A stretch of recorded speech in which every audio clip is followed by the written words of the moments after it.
The journey to Blackwood Estate took us across the murky Thames, winding through the outskirts of London, where the air grew thicker with damp earth and autumn leaves. The estate itself was an imposing structure, its Gothic towers rising starkly against the gray sky, surrounded by a high iron gate that seemed more suited to a prison than a country home. Lestrade was waiting for us near the entrance, his coat drawn tightly against the cold. His expression was one of thinly veiled frustration. Holmes stepped lightly onto the graveled path, offering a knowing smirk. "You look troubled, Lestrade. I take it your men have been unable to make sense of things." Lestrade grunted. "It's a damned odd business, Holmes. The victim, Lord Alistair Blackwood, was found slumped in his study, stone dead, at precisely midnight last night." Holmes nodded. "And the cause of death?" Lestrade's mouth tightened. "Single gunshot wound to the chest, close range. But here's the trouble." He gestured for us to follow, leading us through the entrance hall, past an array of dimly lit oil lamps in rich mahogany furnishings. The door was locked from the inside. No sign of a struggle. No weapon to be found. I frowned. A locked, true murder. Lestrade nodded grimly. "As neat as they come." Holmes' expression remained impassive, but I knew him well enough to see the flicker of excitement in his eyes. "And yet, Lestrade, you seem particularly vexed. What other detail has troubled you?" Lestrade glanced at him sharply, then sighed. "It's the clock, Holmes." Holmes arched a brow. "The clock." Lestrade gestured toward the far wall, where an ornate grandfather clock stood near the desk where Lord Blackwood's body still rested, covered by a sheet. "It's broken," Lestrade said. "Or rather, it should be." Holmes moved toward the clock, his gloved fingers trailing lightly along its polished wooden surface. "Explain." Lestrade folded his arms. "According to the household staff, this clock has not chimed in years. It's been broken, completely silent." Holmes' gaze sharpened. "And yet," Lestrade exhaled. "And yet, just before midnight, the housemaid swears she heard it chime." I blinked. "A clock that does not work chiming at the hour of death." Lestrade nodded grimly. "Exactly," Holmes murmured, almost to himself. "Curious." I stepped forward. "Holmes, do you suppose the sound could have been mistaken? A similar clock elsewhere in the house?" Lestrade shook his head. "There's no other like it in the manor. And I tell you, Watson, the girl was certain of what she heard." "Oh!" Holmes was already reaching for his magnifying glass, his gaze flitting between the clock and the body. "The time of death, Watson." I crouched beside the corpse, lifting the sheet just enough to observe the entry wound. Given the lack of lividity, I'd estimate between 11:45 and midnight. Holmes exhaled, standing back. "A man found dead at the stroke of midnight, in a room locked from the inside, with no weapon and a silent clock that chimes only once." He smiled faintly, turning to Lestrade. Holmes spent the next 10 minutes meticulously examining both the clock and Lord Blackwood's study. I observed him as he traced his fingers along the floorboards, peered behind the heavy drapes, and even examined the soot residue in the unlit fireplace. Finally, he turned toward Lestrade. "And where are the household staff?" Lestrade gestured toward the hall. "Waiting in the drawing room. You want to speak to them?" Holmes nodded. "Indeed." But first, he turned back to the silent grandfather clock, his fingers resting against its gold-rimmed FACEPLATE dot with a quiet precision. He pressed against one of the ornamental carvings. There was a soft click. Then before our very eyes, the face of the clock shifted slightly outward, revealing a hidden compartment within. The base. Lestrade stiffened. Watson Holmes reached inside and withdrew a small, gleaming revolver, the very weapon that had killed Lord Blackwood. For a moment, none of us spoke. Then Holmes, still holding the gun, turned back to us with a satisfied smirk. "Well, gentlemen," he said, I do believe our silent clock was not so silent after all. Lestrade's mouth hung open for a moment as he stared at the revolver Holmes had retrieved from the hidden compartment of the clock. The weight of his discovery settled over us like a dense fog. "Well, I'll be," Lestrade finally muttered, stepping forward to examine the weapon. "Okay, how the devil did you know it was there, Holmes?" Holmes turned the small, silver-plated revolver in his gloved hand, observing it with detached curiosity. "The answer, my dear Lestrade, was in the very nature of the crime itself." I furrowed my brow. "The nature of the crime?" Holmes nodded, gesturing toward the grandfather clock. "A murder, Watson, is often most revealing in what it attempts to conceal. Okay, a man is shot in his study, doors locked, no weapon to be found. Yet, at the exact moment of his death, a clock that has not chimed in years suddenly announces the hour. Such a coincidence is, of course, absurd. It was clear from the outset that the clock did not chime by accident." Lestrade's eyes narrowed. "Then you're saying," Holmes tapped the side of the clock lightly, "the chime was a diversion, carefully orchestrated deception to mask the true method of the crime." And as you can see, he lifted the revolver slightly. "The murderer was not foolish enough to leave their weapon in plain sight. Instead, they concealed it within the very instrument of distraction." I stepped closer, observing the weapon. A clever hiding place indeed. "But tell me, Holmes, if the gun was hidden in the clock, does that not suggest that the murderer must have had prior knowledge of the compartment?" Holmes gave me a rare nod of approval.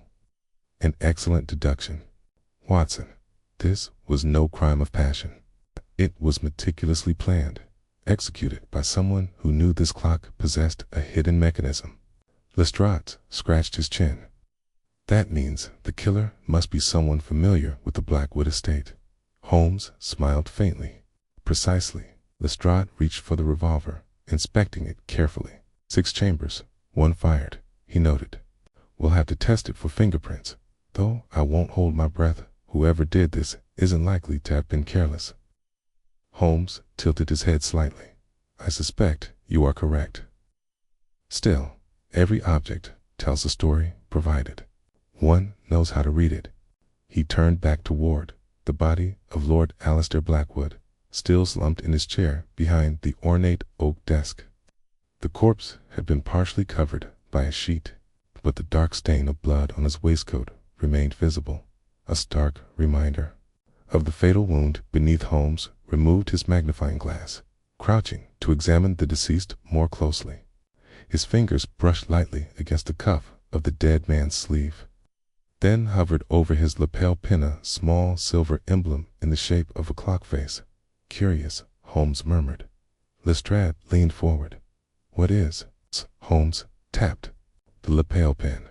"This is no mere ornament, Lestrade. This is the insignia of the Horological Society of London." I blinked. "The Society of Clockmakers?" "Indeed." Holmes' fingers brushed against the gold chain of Blackwood's pocket watch, which still rested in the folds of his waistcoat. With a quick motion, he withdrew the timepiece and examined it closely. Then his expression shifted slightly. "What is it, Holmes?" I asked. Holmes turned the watch toward us. The glass face was cracked, the hands frozen in place at precisely 12 o'clock. "Midnight," Lestrade muttered. "The exact time of death." Holmes' eyes gleamed. "And yet, Lestrade, tell me, what do you not see?" Lestrade frowned. "What do you mean?" Holmes clicked open the back of the watch, revealing the delicate inner workings of the timepiece. He held it up to the light. "The mechanism is intact, save for one curious omission." Peered closer. Then, suddenly, I understood. "There's no winding key," I murmured. Holmes nodded. "Precisely. The watch has stopped at midnight, but not because it was damaged. No, gentlemen, this watch stopped because someone deliberately removed the key, preventing it from being wound." Lestrade exhaled sharply. "You think the murderer took it?" Holmes smirked. "Okay, most logical assumption. And if that is the case, Lestrade. Then I would wager one of our suspects is carrying a small, rather unremarkable key upon their person at this very moment. Lestrade wasted no time in gathering the members of the household in the drawing room. The staff were in total stood anxiously near the fireplace, while two noble-looking gentlemen and one elegantly dressed woman sat stiffly in the high-backed chairs. Holmes and I took our places near the window as Lestrade addressed the room. We have reason to believe that Lord Blackwood's death was no ordinary tragedy, he said bluntly. His murder was carefully planned, and someone in this house knows far more than they are letting on. A murmur swept through the room. Holmes stepped forward, his piercing gaze sweeping over the gathered faces. "Let us begin with introductions," he said smoothly. "After all, it would be impolite to discuss murder before knowing the company we keep." The first to speak was a tall, thin man with a neatly trimmed beard. His hands were clasped tightly together, his knuckles pale. "I am Edwin Blackwood, Lord Blackwood's younger brother." Holmes inclined his head. "I imagine this evening has been quite a shock for you, Mr. Blackwood." Edwin's lips pressed into a thin line, to say the least. The second gentleman, heavier set, with a severe expression, straightened in his chair. "Nathaniel Harcourt. I was Lord Blackwood's business partner." His voice was clipped, as though he wished to say no more than necessary. Holmes' eyes flickered toward the woman. She was dressed in deep mourning attire, though her expression was composed. Her posture too rigid for true grief. "Beatrice Harcourt," she said softly, her voice smooth as silk. "Lord Blackwood's fiancée." Holmes' lips twitched slightly. "Ah, a most tragic engagement." Beatrice's gaze was unreadable. "Yes, Mr. Holmes, quite." Lestrade turned to the assembled servants and the staff. A plump woman in her 50s gave a small curtsy. "Mrs. Holloway, sir. I'm the housekeeper." Beside her, a young maid with wide, frightened eyes whispered, "Alissa, lady's maid." The final two were an older man in a butler's uniform, and a thin, wiry footman. "Geoffrey Pearson," the butler said smoothly, "head of the household staff." The footman swallowed. I'm Samuel Fry, sir." Holmes surveyed them all for a long moment. Then, with a sharp smile, he folded his hands behind his back. "Well then," he murmured, "shall we begin?" The air inside Blackwood Manor's drawing room was thick with suspicion and unspoken tension. The gathered household, Wynne, Blackwood, Nathaniel, and Beatrice Harcourt, and the four members of the staff stood or sat in uneasy silence. All eyes on Sherlock Holmes as he prepared to unravel the first layer of deception. Lestrade, standing, with his arms folded near the fireplace, cleared his throat. "I'll make this plain. One of you knows more than you're letting on, and it would be wise to come forward before Holmes here starts pulling apart your secrets." No one spoke. Holmes gave a small, knowing smile. "Very well, then. Let us begin." He moved leisurely toward the tall grandfather clock, the same one in which the murder weapon had been hidden. His fingers traced its polished wooden surface before resting lightly on the ornate faceplate. "This clock," he mused, "is the very heart of this mystery. Silent timepiece that chimed at the moment of death, and within it, the very instrument of murder." His gaze lifted, sweeping across the room. This was no ordinary killing. This was a crime of careful precision, committed by someone who understood the significance of time itself. A ripple of discomfort moved through the room. Holmes turned his attention to Edwin Blackwood, the deceased younger brother. He was a narrow-faced man, his sharp cheekbones accentuating the gauntness of his features. His fingers twitched involuntarily in his lap, betraying his nerves. Holmes studied him. "Tell me, Mr. Blackwood, what was your relationship with your brother?" Edwin's mouth tightened. We had little in common, if that is what you mean. Alistair was always the favorite son. He inherited everything the estate, the title. He had all the advantages. Holmes tilted his head. And you? What was left for you? Edwin let out a bitter chuckle. I was given an allowance. Nothing more, barely enough to sustain myself. I had asked him to increase it, but he refused. His fingers clenched into a fist. He always refused. Lestrade exchanged a glance with me. Sound like a motive, if ever I heard one. Edwin snapped his head up sharply. You think I killed him over money? His jaw tightened. You're wrong. Holmes merely observed him. Perhaps. The fire crackled in the hearth of Blackwood Manor's drawing room, but the warmth did nothing to lessen the chill in the air. All eyes were fixed on Samuel Fry, the footman whose trembling hands and pale face betrayed his terror. Lestrade, standing firm beside the young man, gestured impatiently. Well, you said you know who did it. Out with it, lad. Samuel's throat bobbed as he swallowed hard. I didn't mean to get caught up in any of this, he stammered. I never wanted to be involved. Kames observed him silently, his gaze sharp and unyielding. And yet, Mr. Fry, you are involved. That much is certain. Samuel wrung his hands. I swear, I didn't kill Lord Blackwood, but I saw something. Something I wasn't supposed to. Lestrade folded his arms. Go on. Samuel licked his dry lips, glancing nervously at the gathered suspects. Last night, I was coming back from the kitchen. I just finished cleaning the silver, and I passed by the study. It was just before midnight. Holmes nodded encouragingly. And what did you see? Samuel exhaled shakily. The door was closed, and I heard voices inside. Lord Blackwood was arguing with someone. It sounded heated. Lestrade frowned. And you're certain there was someone else in there with him? Samuel nodded quickly. Yes, sir. Okay. I didn't hear everything, but I caught bits and pieces. Lord Blackwood was angry. He kept saying something about a debt unpaid. And then the other person said something strange. Holmes tilted his head. Strange? In what way? Samuel hesitated, then repeated the words in a whisper. You should never have kept the clock, Blackwood.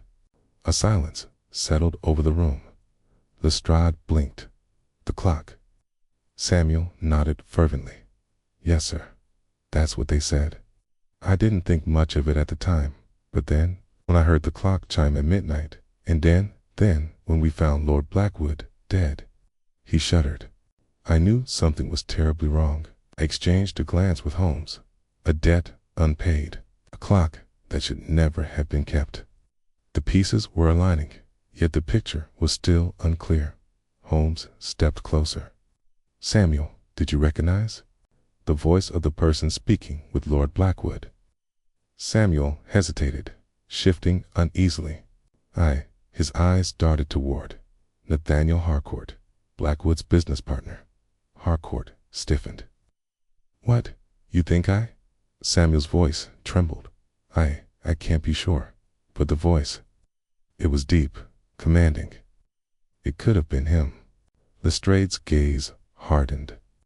Harcourt, care to explain what you were doing at the time of the murder? Harcourt scowled. I was in my quarters, sleeping. And I'll have you know, I don't appreciate some sniveling footman throwing baseless accusations at me. Samuel flinched, but Holmes merely smiled faintly. Come now, Mr. Harcourt. The boy did not accuse you outright. He merely stated that the voice bore some resemblance to yours. Harcourt's jaw tightened, but he said nothing. Holmes turned back to Samuel. And what of the key, Mr. Fry? Samuel's hands clenched into fists. I found it, sir, on the floor. It's just outside the study door. Lestrade's eyes widened. Outside? Samuel nodded quickly. Sir, it must have been dropped there. I picked it up, thinking it might be important. But then, when I heard about the murder, he shuddered. I was afraid. I didn't know what to do. Holmes regarded him for a moment before stepping away, his hands clasped behind his back. Fear often drives men to unwise choices, Mr. Fry. However, Your honesty will serve you better than deceit. Samuel looked relieved, but Lestrade sighed in frustration. So, we've got an argument before the murder, and a missing key found outside the room. That still doesn't explain who pulled the trigger. Holmes tapped a finger to his lips, deep in thought. No, Lestrade, but it does tell us something equally valuable. Lestrade exhaled. What's that? Holmes turned sharply, his eyes gleaming. That the locked room mystery was never locked at all. Holmes strode back toward the study, motioning for Lestrade and me to follow. We entered the gloomy chamber, where Lord Blackwood's lifeless form still sat slumped in his chair. The faint scent of gunpowder lingered in the air. Holmes gestured toward the heavy oak door. You recall, Lestrade, that Geoffrey Pearson, the butler, heard the door bolt shut after he left Lord Blackwood at 11:30. Lestrade nodded. Yes, which means Blackwood locked it himself. Holmes smiled. That is what we were meant to believe. I frowned, but the door was locked when we arrived, Holmes. Holmes reached into his coat pocket and produced the brass winding key, the one Samuel had found outside. And yet, Watson, if a man were to lock a door from the inside and then drop the key outside the room, how would he have done it? Lestrade's brow furrowed. Well, he couldn't, could he? Precisely. Holmes held up the key, which means the door was not locked by Blackwood himself. It was locked by someone outside the room. I felt a chill of realization. Then, the murderer left the room after the crime and locked it from the outside. Holmes nodded. Exactly. Lestrade let out a low whistle. That's bloody clever. Holmes turned back toward Lord Blackwood's lifeless form, his gaze darkening, but not clever enough. Holmes moved toward the grandfather clock, his fingers once again trailing along the intricate carvings on its wooden surface. There is still one final question we must answer, he said. Why did the murderer go to such lengths to make the clock chime at midnight? Lestrade exhaled. To throw off the time of death, I suppose. Holmes nodded. Indeed, but let us consider this carefully. What if the murder did not occur at midnight at all? I stared at him. But, I estimated the time of death to be between 11:45 and midnight. Holmes held up a hand. You estimated based on what evidence, Watson? I hesitated. The body's condition, the pocket watch, the witness accounts of the chime. Holmes smiled faintly. And what if all three were manipulated? Lestrade's eyes widened. You mean Holmes tapped the face of the grandfather clock? This clock was meant to chime once, at exactly midnight, but, if we assume the time was already tampered with, then we must ask the one question the murderer never wanted us to ask. His gaze swept over the room. What time did Lord Blackwood actually die? Silence. Then Holmes turned toward the doorway, his voice calm but commanding.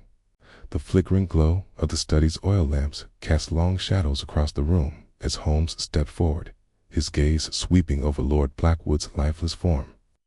The corpse remained seated in the high-backed chair, the bloodstain spreading across his silk waistcoat like a grotesque blossom, the final imprint of his last moments. Lestrade, standing stiffly at Holmes' side, exhaled through his nose. Right then, Holmes. You said the murder might not have happened at midnight, but if that's the case, then when did it happen? Holmes pulled out his pocket watch, glancing at the time before slipping it back into his coat. A T turned toward me. Watson, as a physician, you estimated the time of death based on physical indicators, but those can be deceived. I frowned. Deceived? Holmes, the stiffening of the limbs, the cooling of the body, and the condition of the blood pooling, these are all natural indicators of how long a man has been dead. Holmes nodded.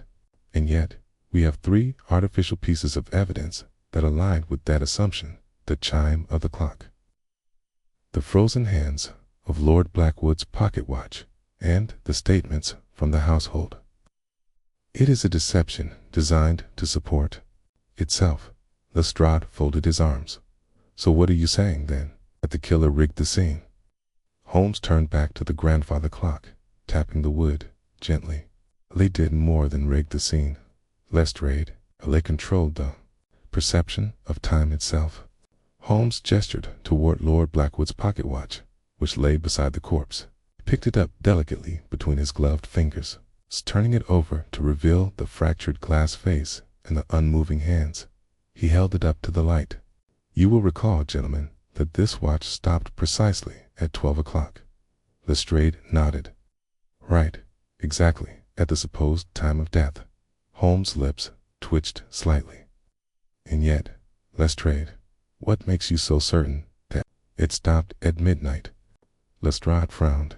Because it's right there, isn't it? The hands are frozen at 12. Holmes tapped the glass. Exactly. Frozen. Tell me, Lestrade, if you were to drop a watch from a considerable height or strike it against a hard surface, what might happen? Lestrade furrowed his brow. The glass might crack. The mechanism could jam. Holmes nodded. Indeed. And if a broken watch is found stopped at 12, would one assume it ceased working at 12 precisely? That it was simply set up that way? A flicker of realization dawned on Lestrade's face. You mean, someone broke the watch on purpose? Holmes smiled faintly. An excellent deduction, Lestrade. The murderer ensured that Lord Blackwood's watch stopped at midnight to reinforce the illusion that his death occurred then. I leaned in closer. But if that's the case, then when was he actually killed? Holmes tapped his fingers against the wooden desk. We must reconstruct the true timeline. Holmes strode toward the study door, his sharp gaze flickering toward the carpeted floor. He crouched, brushing his fingers lightly over a faint indentation in the fibers. He spoke without looking up. Let us review the night's events. He straightened and turned to the gathered witnesses: Zedwin Blackwood, Nathaniel and Beatrice Harcourt, Geoffrey Pearson, Mrs. Holloway, Alice, and Samuel Fry. Lord Blackwood dined at 7:30. Correct? Geoffrey Pearson, the butler, nodded. Yes, sir. He took supper in his study, a simple meal. Holmes turned toward Mrs. Holloway, and he remained in the study afterward. The housekeeper nodded. Yes, sir. No one entered after that, not until much later. Holmes raised an eyebrow. Are you certain? Mrs. Holloway hesitated. I believe so. Holmes turned to Samuel Fry. You heard raised voices just before midnight, did you not? Samuel nodded quickly. Yes, sir. Lord Blackwood was arguing with someone. Holmes exhaled through his nose. And yet, I suspect that by the time that argument occurred, Lord Blackwood was already long dead. A murmur spread through the room. Lestrade's eyebrows shot up. You're saying he was murdered before midnight? Holmes nodded. Yes, and here's how it was done. Holmes strode to the grandfather clock, his hand resting upon its carved wooden surface. This crime was constructed upon an illusion.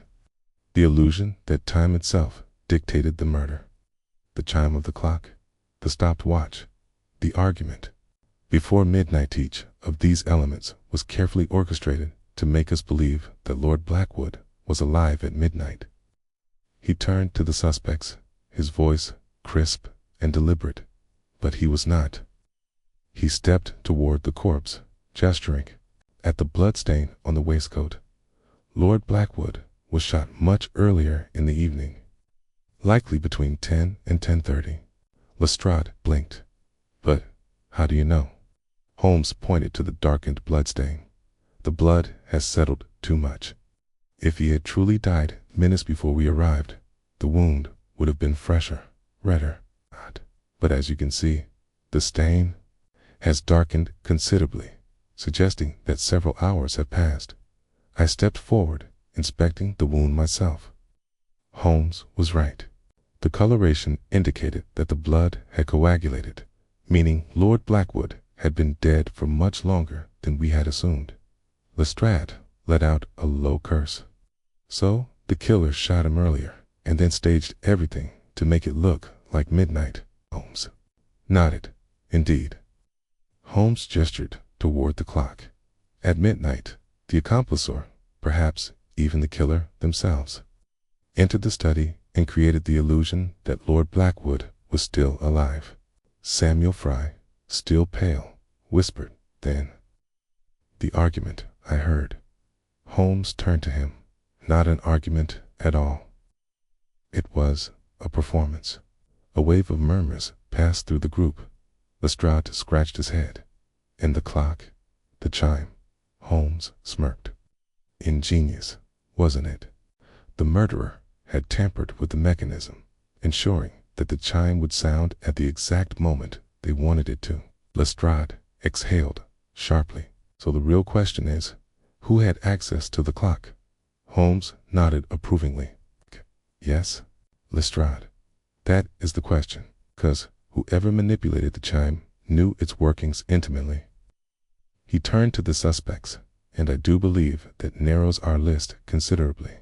Holmes took a slow step forward, his gaze piercing as it swept across the faces of those gathered. The murderer staged this crime so perfectly that they nearly escaped detection." He paused, his voice dropping to a near whisper. "But they made one critical mistake." Silence filled the room. Lestrade leaned forward. "And what mistake was that?" Holmes let the words linger for effect before answering. "The killer did not realize," he murmured, "that they left behind something only I would notice." I felt a shiver of anticipation. Lestrade straightened.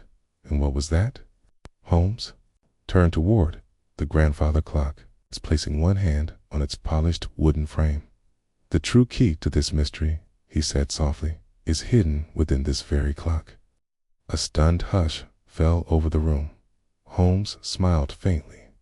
The silence in Blackwood Manor's study stretched taut, like a wire on the verge of snapping. Holmes stood beside the grandfather clock, his fingers resting lightly on its polished wooden frame, his expression unreadable.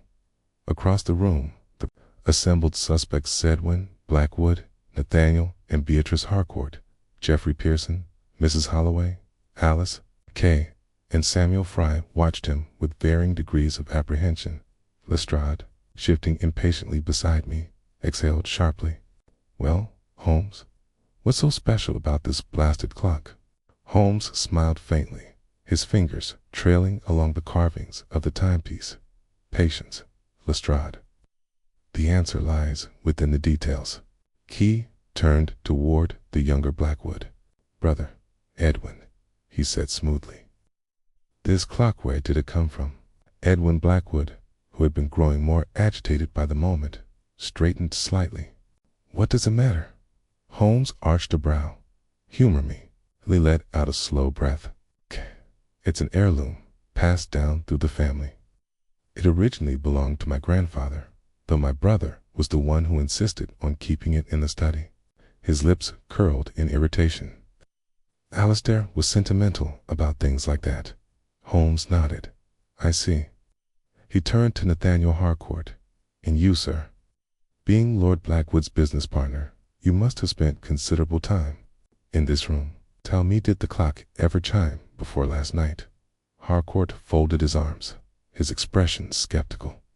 "Not once in the years I've been coming here. Everyone knew it was broken." Holmes' gaze flickered toward Beatrice Harcourt, whose gloved fingers tightened around her silk handkerchief. "And you, Miss Harcourt? Did Lord Blackwood ever discuss this clock with you?" Beatrice's expression remained unreadable. "He mentioned it only in passing. He said it hadn't worked for years, but that he would never part with it." Holmes tilted his head. "And did he ever say why?" Beatrice hesitated, then shook her head. "No." Holmes' eyes gleamed. "Interesting." Lestrade cleared his throat. "All right, Holmes, I think we all get it. The clock was important to Blackwood. What does that tell us about the murder?" Holmes took a step back, surveying the intricate craftsmanship of the timepiece.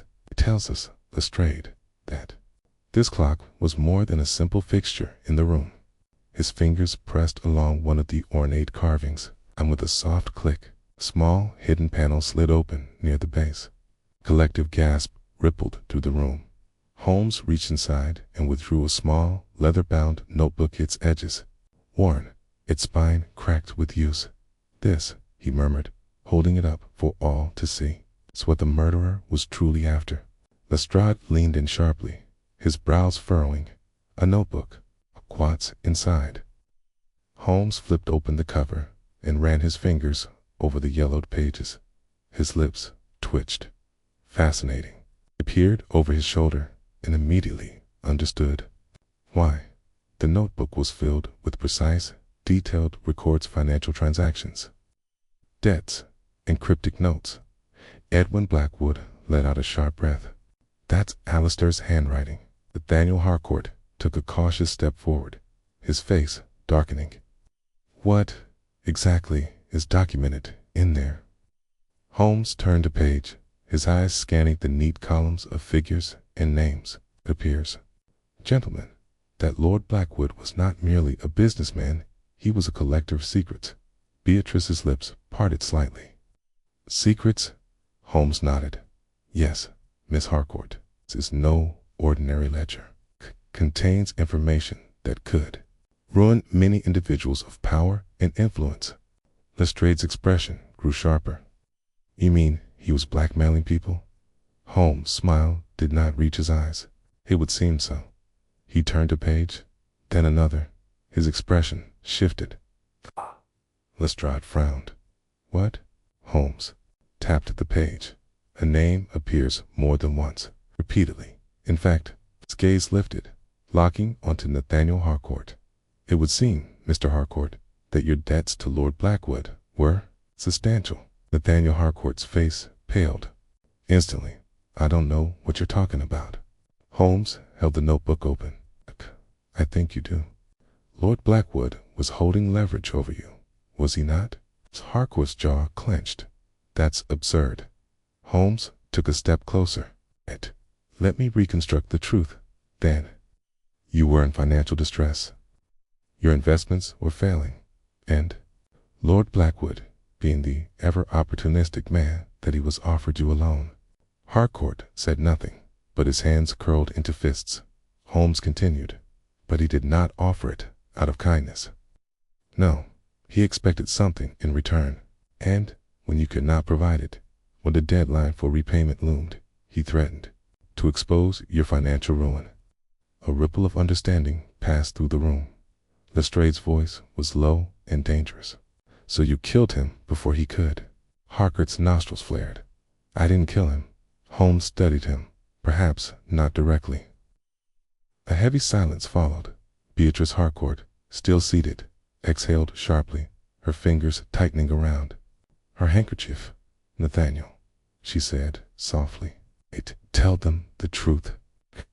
Harcourt turned to her, his face betraying a flicker of hesitation. Then his shoulders slumped. He let out a breath.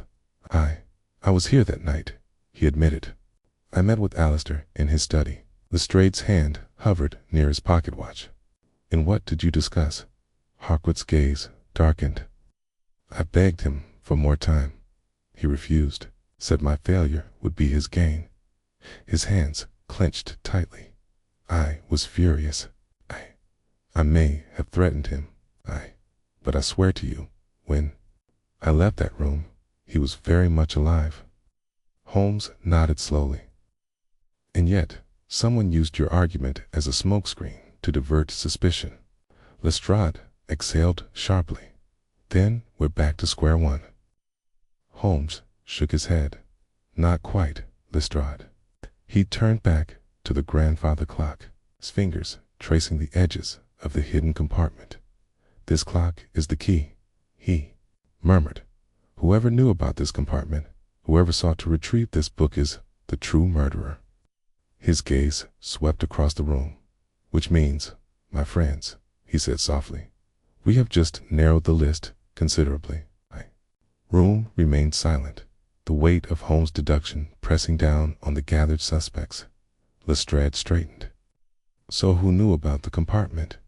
Holmes turned toward the old butler, Geoffrey Pearson, perhaps the man who has tended to this house for decades. Pearson stiffened. That's ridiculous. Holmes' gaze flickered toward Mrs. Holloway, or perhaps the housekeeper, who has cleaned this study for years. Mrs. Holloway's mouth opened slightly, but she said nothing. Holmes smiled faintly. One of you knows exactly why this book was hidden, and why Lord Blackwood had to die before it could be discovered. Let the silence stretch, before adding, and I do believe I'm very close to proving who. The keeper of secrets. Say, heavy silence settled over Blackwood Manor's study. Holmes stood by the grandfather clock, the recovered notebook of secrets in one hand, his piercing gaze sweeping across the assembled household. A fire crackled in the hearth, casting flickering shadows over the room. The suspect, Sedwin, Blackwood, Nathaniel, and Beatrice Harcourt, Geoffrey Pearson, Mrs. Holloway, Alice, and Samuel Fry remained still as statues, the weight of the revelation pressing down on them. Lestrade cleared his throat. All right, Holmes, you said we've narrowed the list. How about we stop dancing around and get to the point? Holmes gave a faint smile. Patience, Lestrade. The truth is best revealed when the stage is properly set. He turned toward the butler, Geoffrey Pearson, whose thin face remained unreadable. Despite the growing tension, Mr. Pearson, Holmes said smoothly, how long have you served the Blackwood family? The butler lifted his chin slightly. Nearly 30 years, sir. Holmes nodded approvingly. A remarkable tenure. You must have been trusted implicitly by Lord Blackwood. Pearson inclined his head. I served him faithfully. Yes. Holmes' smile was sharp. Faithfully, indeed. Yet, you claim you had no knowledge of this clock's hidden compartment. Pearson's posture remained rigid. I do not, sir. Holmes' fingers tapped against the wooden surface of the clock. Strange, is it not? You have tended this house for 3 decades, dusted this very clock countless times, yet never noticed the secret latch. Pearson's jaw tightened ever so slightly. Lestrade stepped forward, arms crossed. Might be a good time to tell us the truth, Pearson. The butler's gaze flickered, just for a moment, toward Mrs. Holloway, the housekeeper. It was barely perceptible, but Holmes caught it instantly. He turned toward her. And you, Mrs. Holloway. You claim to have been unaware of the compartment as well. Mrs. Holloway shifted uncomfortably. I only cleaned the study, Mr. Holmes. I never had cause to examine the clock closely. Holmes' eyes gleamed. Curious. Yet, despite this supposed ignorance, you knew enough about the clock's condition to assure everyone that it had not chimed in years. The housekeeper hesitated. Yes, but Holmes took one deliberate step closer. Okay, and tell me, madam. Last wound this clock. A tense pause. Then, Mrs. Holloway exhaled sharply. Geoffrey did. A murmur spread through the room. Holmes turned back to Pearson, whose face had hardened into a mask of impassivity. Well, Mr. Pearson, Holmes prompted. Do you deny it? Pearson let out a slow breath. I do not. Lestrade frowned. So, you admit it, then? You tampered with the clock? Pearson's eyes darkened. No, Inspector. I only ever wound the clock, nothing more. Holmes studied him for a long moment, then nodded. I believe you. Lestrade blinked. You. Do? Holmes smiled faintly. Oh yes, because Pearson may have wound the clock, but he did not control the chime. He turned back to Mrs. Holloway. But you did you not? The room plunged into silence. A heavy silence settled over Blackwood Manor's study. Holmes stood by the grandfather clock, the recovered notebook of secrets in one hand, his piercing gaze sweeping across the assembled household. A fire crackled in the hearth, casting flickering shadows over the room. The suspects, Sedwin, Blackwood, Nathaniel and Beatrice Harcourt, Jeffrey Pearson, Mrs. Holloway, Alice T., and Samuel Fry remained, still as statues, the weight of the revelation pressing down on them. Lestrade cleared his throat. "All right, Holmes, you said we've narrowed the list. How about we stop dancing around and get to the point?" Holmes gave a faint smile. "Patience, Lestrade.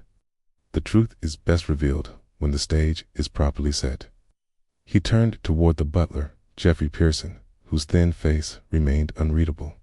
"Despite the growing tension, Mr. Pearson," Holmes said smoothly, "how long have you served the Blackwood family?" The butler lifted his chin slightly. "Nearly 30 years, sir." Holmes nodded approvingly. "A remarkable tenure. You must have been trusted implicitly by Lord Blackwood." Pearson inclined his head. "I served him faithfully, yes." Holmes' smile was sharp. "Keithley, indeed. Yet, you claim you had no knowledge of this clock's hidden compartment." Pearson's posture remained rigid. "I do not, sir." Holmes' fingers tapped against the wooden surface of the clock. "Strange, is it not? You've tended this house for 3 decades, dusted this very clock countless times, yet never noticed the secret latch." Pearson's jaw tightened ever so slightly. Lestrade stepped forward, arms crossed. "Might be a good time to tell us the truth, Pearson?" The butler's gaze flickered, just for a moment, toward Mrs. Holloway, the housekeeper. It was barely perceptible, but Holmes caught it instantly. He turned toward her. "And you, Mrs. Holloway, you claim to have been unaware of the compartment as well." Mrs. Holloway shifted uncomfortably. "I only cleaned the study, Mr. Holmes. I never had cause to examine the clock closely." Holmes' eyes gleamed, curious. Yet, despite this supposed ignorance, she knew enough about the clock's condition to assure everyone that it had not chimed in years. The housekeeper hesitated. "Yes," but Holmes took one deliberate step closer. "And tell me, madam, who last wound this clock?" A tense pause. Then Mrs. Holloway exhaled sharply. "Geoffrey did." A murmur spread through the room. Holmes turned back to Pearson, whose face had hardened into a mask of impassivity. "Well, Mr. Pearson," Holmes prompted, "do you deny it?" Pearson let out a slow breath. "I do not." Lestrade frowned. "So you admit it then? You tampered with the clock?" Pearson's eyes darkened. "No, Inspector. I only ever wound the clock, nothing more." Holmes studied him for a long moment, then nodded. "I believe you." Lestrade blinked. "Do?" Holmes smiled faintly.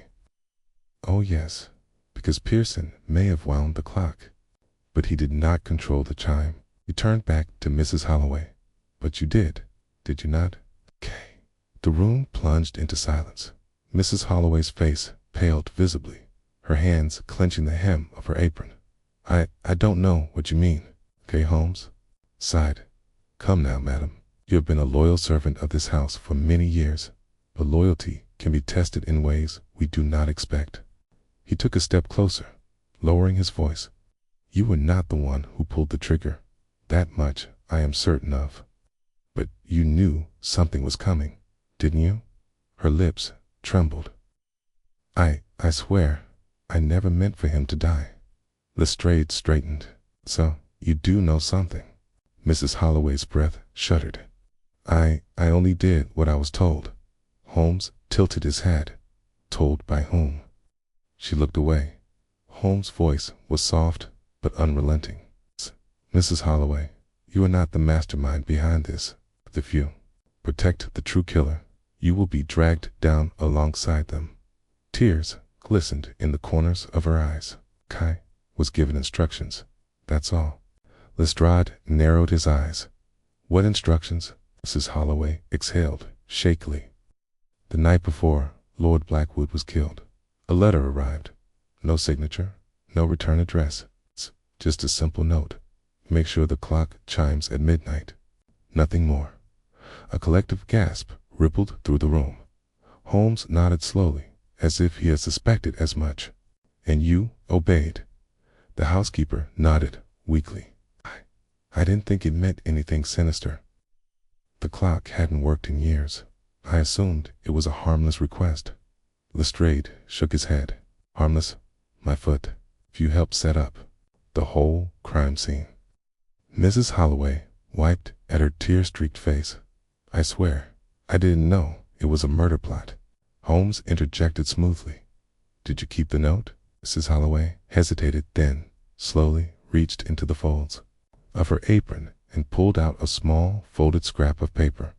Holmes took it delicately, unfolding it. His sharp eyes scanned the neatly written words. His lips curled ever so slightly. Ah, he murmured. Now we are getting somewhere. Lestrade peered over his shoulder. Well, recognized the handwriting. Holmes gave a mirthless smile. No, but I recognize something more important. He flipped the note over, exposing the faintest imprint of a watermark, a family crest barely visible in the dim light. Holmes tapped it. This, gentleman, he said softly, belongs to the Harcourt estate. Nathaniel Harcourt's head snapped up. That's absurd. Beatrice Harcourt's fingers froze around her silk handkerchief. Holmes' gaze shifted to her immediately. He smiled faintly. Or, perhaps, it is not absurd at all. Beatrice's breath caught. Lestrade narrowed his eyes. Miss Harcourt, did you write this note? A beat of silence. Then, for the first time that evening, Beatrice Harcourt's composed mask cracked. Her lips parted slightly, but no words came. Holmes took a slow step forward, lowering his voice to just above a whisper. Tell me, Miss Harcourt, how far would you have gone to escape a marriage you never wanted? The room felt deathly still. I felt a shiver creep down my spine as I saw it, clear as death, the ghost of guilt in her eyes. Holmes smiled. A heavy silence fell upon the study of Blackwood Manor. The fire burned low, casting flickering shadows across the room as all eyes turned toward Beatrice Harcourt. Her delicate fingers, wrapped around the embroidered handkerchief in her lap, had gone completely still. Holmes stood poised. The cryptic letter found in Mrs. Holloway's possession held lightly between his fingers. He tapped it once against his palm, his piercing eyes never leaving Beatrice's face. The watermark on this note, he said softly, bears the crest of the Harcourt estate. And while I have no doubt that Lord Blackwood had many enemies, there are few who had both the means and the motivation to see him dead. Beatrice lifted her chin slightly, though the movement was not one of defiance, it was of self-preservation. Nathaniel Harcourt, seated beside her, stiffened. This is preposterous, he snapped. A watermark. It proves nothing. Holmes smiled faintly. On the contrary, Mr. Harcourt, it proves everything. This letter was not delivered at random. It was an instruction issued by someone with knowledge of the estate and its servants. Someone who knew that the clock could be manipulated, that Lord Blackwood would be alone in his study that night, and that a well-timed chime could mask the true moment of his death. He turned back to Beatrice. Tell me, Miss Harcourt, who among us has the most to gain from Lord Blackwood's demise? Beatrice's lips parted slightly, but no words came. Lestrade took a step forward, his voice edged with suspicion. Miss Harcourt, did you send this note? For the first time since the questioning began, her composure cracked. I. The word hung in the air, unfinished. Holmes took the opportunity to press further. You were engaged to Lord Blackwood, he continued. A man 20 years your senior, whom you had no affection for. And yet, despite your engagement, he never altered his will to include you. Lestrade inhaled sharply, which means if he died before the marriage, she got nothing. Beatrice's grip on her handkerchief tightened. Holmes leaned in ever so slightly.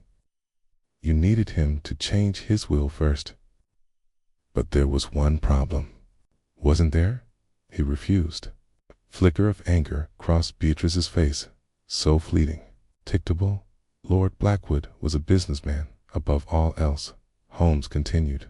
He did not wed for love, but for strategy. And as much as he adored control, he despised the idea of anyone having control over his fortune.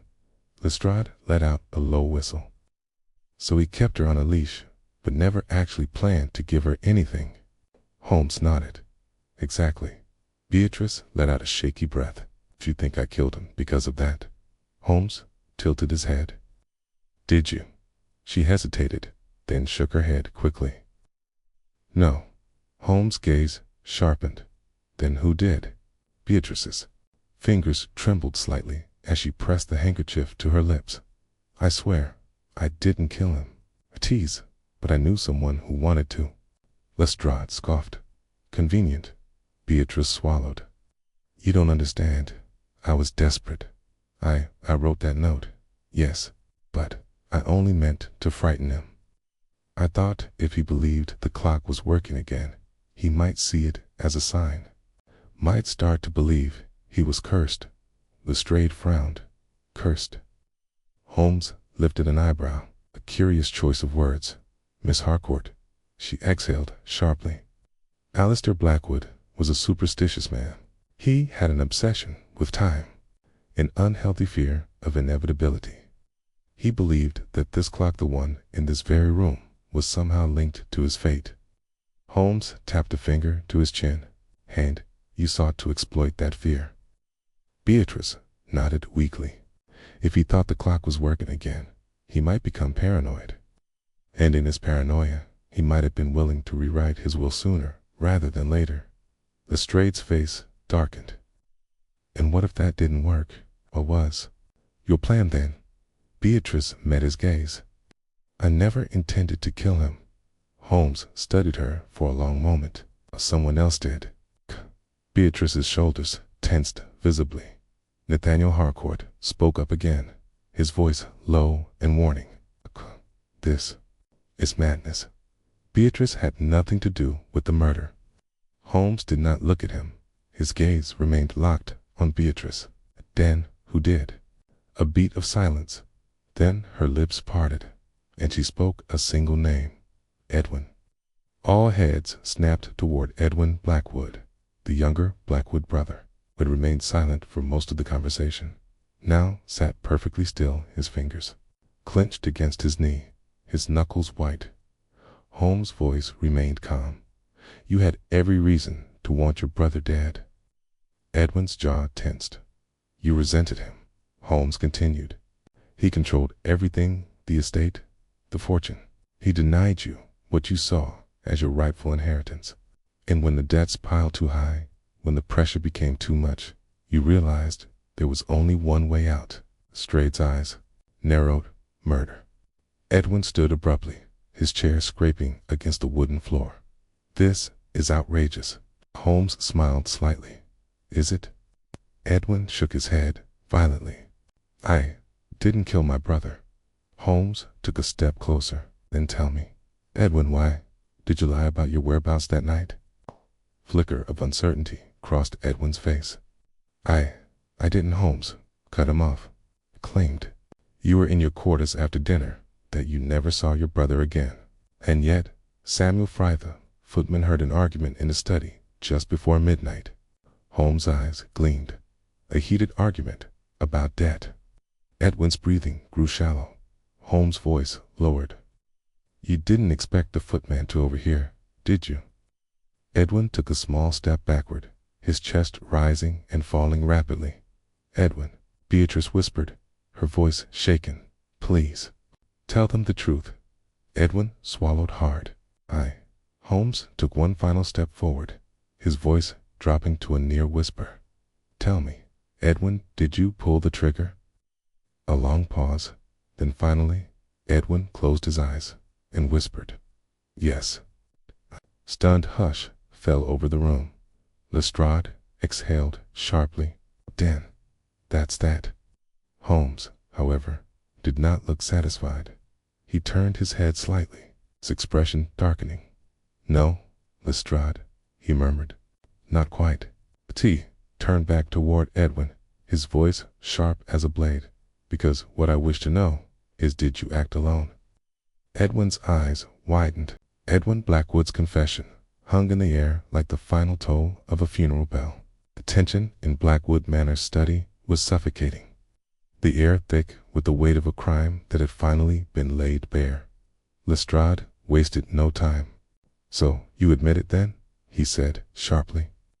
You killed your brother? Edwin hesitated, his jaw clenched, his breathing uneven. I didn't mean to. Holmes remained still, watching him with the patience of a hunter. Oh, but you did, he murmured, and you did not act alone. A ripple of unease passed through the room. Nathaniel Harcourt shot to his feet. Now see here, Holmes. Holmes raised a hand, cutting him off. You have spoken enough, Mr. Harcourt. The truth is now unraveling, and I will not have it tangled again by half measures and falsehoods. Beatrice Harcourt sank back into her chair, her face pale but composed. She did not speak. Holmes turned his gaze back to Edwin Blackwood, stepping forward with measured precision. You see, Edwin, I've never believed you to be the true architect of this crime, Holmes continued. No, you may have pulled the trigger, but you were guided, weren't you? Edwin's hands clenched into fists. No one helped me. Holmes smiled faintly. That was rather poorly delivered, I must say. Strade's brows furrowed. Holmes, what are you getting at? Holmes did not take his eyes off Edwin. This was a crime of calculated precision. The clock, the staged argument, the missing gun. The stopped watch it was orchestrated with a level of foresight and care that Edwin alone could not have managed. He tilted his head slightly, which brings us to the final question. Who was your accomplice? Edwin's breathing hitched. A flicker of panic crossed his face, a fleeting expression, but one that Holmes caught immediately. Holmes turned, and his gaze landed on Nathaniel. Harcourt. Nathaniel Harcourt stiffened. This is madness. Holmes smiled, but there was no humor in it. On the contrary, Mr. Harcourt, it is the final piece of the puzzle. Lestrade narrowed his eyes. You think Harcourt was in on it? Holmes nodded. Not only was he in on it, he was the mastermind. A murmur rippled through the room. Nathaniel scoffed, shaking his head. And what evidence do you have for such an outrageous claim? Holmes raised a single finger. Patience, Mr. Harcourt. I will walk you through it. He turned to Edwin. You may have been the one to kill your brother, but you never would have done so without persuasion. I know this because, until now, you have never exhibited the confidence or ruthlessness necessary for such a crime. Edwin's hands trembled slightly. That's not true. Holmes smiled faintly. Oh, but it is. Tick. You are not a cold-blooded killer. Edwin, you are a pawn. Edwin visibly flinched. Holmes turned back to Nathaniel. And who better to mold a pawn than you, Mr. Harcourt? Harcourt scowled. You're grasping at straws. Holmes raised the leather-bound notebook, the one discovered inside the clock's hidden compartment. Am I? Holmes mused. Because I see here in Blackwood's own handwriting something rather fascinating. Several transactions, loans given, but there's one that stands out among the rest. Holmes flipped to a specific page and read aloud. Debts called in. Harcourt running out of time. Lestrade's eyes widened. So Blackwood was about to ruin him. Holmes nodded. Precisely. And what better way to erase a debt than to erase the man who held it? Nathaniel leaned forward, his jaw tight. You have no proof I killed him. Holmes smiled. Not yet. But tell me, Mr. Harcourt, who told Edwin about the hidden compartment inside the clock? Harcourt hesitated for half a second. Then, in that moment, Holmes struck. Because it was you, wasn't it? Holmes said smoothly. You knew about the ledger. You knew about the records. And you knew that as long as Lord Blackwood lived, he would hold that over you. Nathaniel Harcourt said nothing. Holmes pressed on. You found someone who had an even greater hatred for Lord Blackwood than you. Someone who felt cheated, belittled, ignored. You whispered in his ear, fed him the idea of murder, made it seem like his only escape.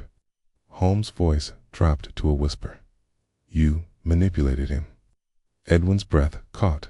His face had gone ashen, and then, like a man, staring into a truth he could no longer deny, he turned toward Nathaniel Harcourt. You? His voice shook. You told me. Nathaniel Harcourt's face darkened. Holmes spoke one final time, and when the deed was done, "You let Edwin take the blame," he murmured. "Did you think he wouldn't realize it, Kay? That he wouldn't put it together?" Holmes smiled coldly. "The true killer, gentlemen, is not Edwin Blackwood." His gaze locked onto Nathaniel. It is Nathaniel Harcourt. Harcourt's face twisted in fury. "You have nothing," he barked. Holmes tilted his head. "Don't I?" He held up the letter Beatrice had received, instructing Mrs. Holloway to tamper with the clock. "This was written on your household paper," Holmes said. "You orchestrated the deception." And more importantly, Holmes pulled out a second sheet of paper, one from the Ledger of Secrets. The handwriting matches. A collective gasp filled the room. Nathaniel Harcourt's face drained of color. Lestrade stepped forward.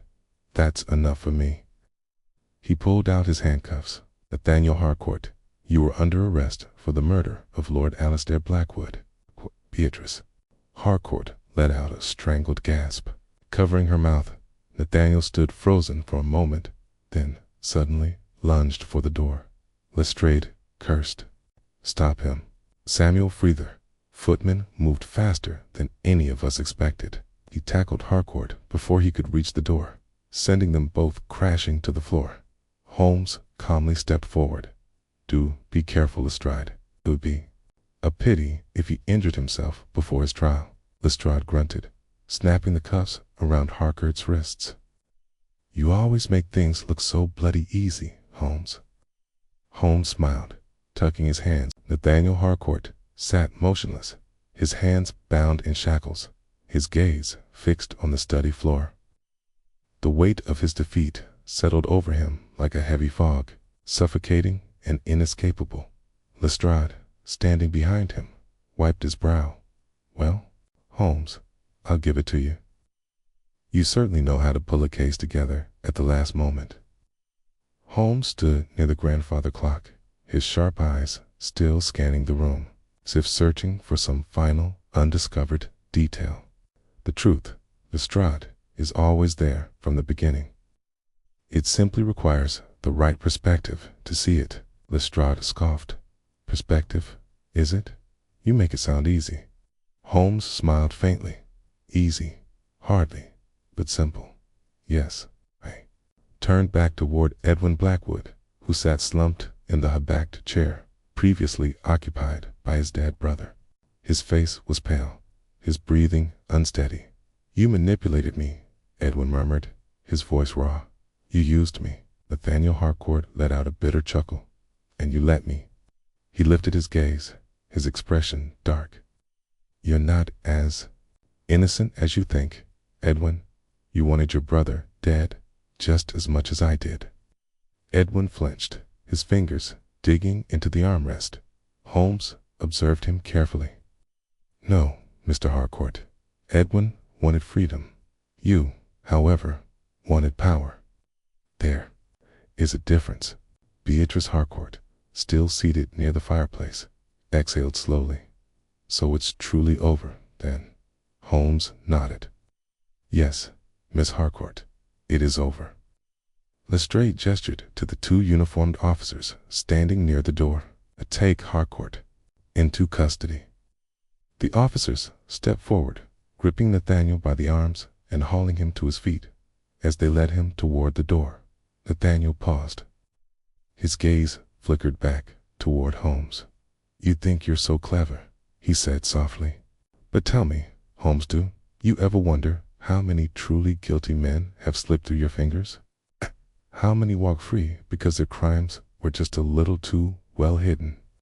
Holmes studied him for a long moment. Then, in a voice barely above a whisper, he replied, "Not as often as I wonder how many innocent men have hanged." Harcourt's expression remained unreadable as he was escorted out of the study. The door clicked shut behind him. The room seemed to exhale, the tension finally breaking. Mrs. Holloway sank into a chair, her hands shaking. "It's done," she whispered. "It's truly done." Lestrade rubbed his temples. "That was a right mess, if ever I've seen one. Okay? And you, Miss Harcourt." He turned toward Beatrice. "You're lucky you didn't end up in shackles too." Beatrice held his gaze. "I only ever wanted to be free of him."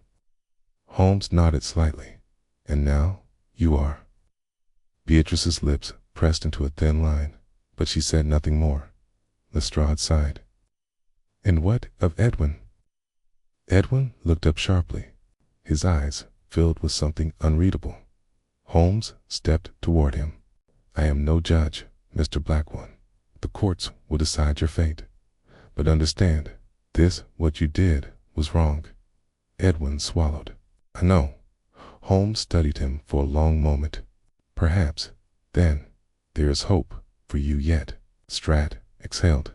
"Well, I suppose my job is finished. I'll be making my report at Scotland Yard." He shook his head. "One of these days, Holmes, you'll solve a case that doesn't make me question why I ever took this job." Holmes smiled faintly. "And where would be the fun in that?" Lestrade grunted.